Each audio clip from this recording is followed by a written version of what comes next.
Au cœur des palais présidentiels ivoiriens, des murmures insinuent la possibilité d'un scénario complexe et inquiétant. Les allégations, provenant de sources liées à des fuites du Quai d'Orsay à Paris, suggèrent une manœuvre préventive de la France pour contrôler l'avenir politique de la Côte d'Ivoire.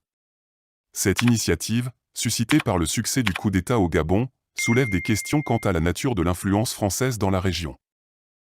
Des informations confidentielles révèlent une collaboration entre les services de renseignement ivoiriens et des forces françaises en vue de mettre en place un coup d'État contrôlé. Toutefois, la difficulté réside dans le choix du leader ivoirien qui sera favorable aux intérêts français. Des noms circulent dans les couloirs de la DGSE, avec une hésitation palpable entre Doumbia et le responsable de la garde présidentielle, l'incertitude persistant quant à celui qui restera fidèle aux autorités françaises. La France semble avoir adopté une nouvelle stratégie en Afrique, passant de l'intervention réactive au coup d'État préventif. Les pays ciblés incluent le Cameroun, la Guinée équatoriale, le Congo-Brazzaville et bien sûr, la Côte d'Ivoire. Cette évolution de la politique africaine française intervient après le succès du coup d'État au Gabon et reflète une tentative de consolider l'influence française dans la région.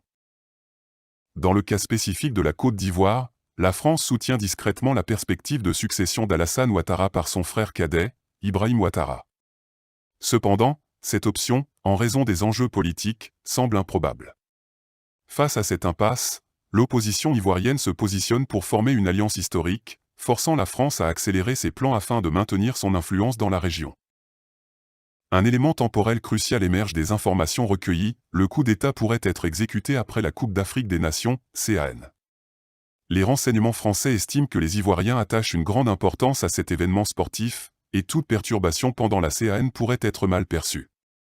Ainsi, la France ajuste sa chronologie pour maximiser l'impact de son intervention. Le scénario s'étend également à d'autres pays.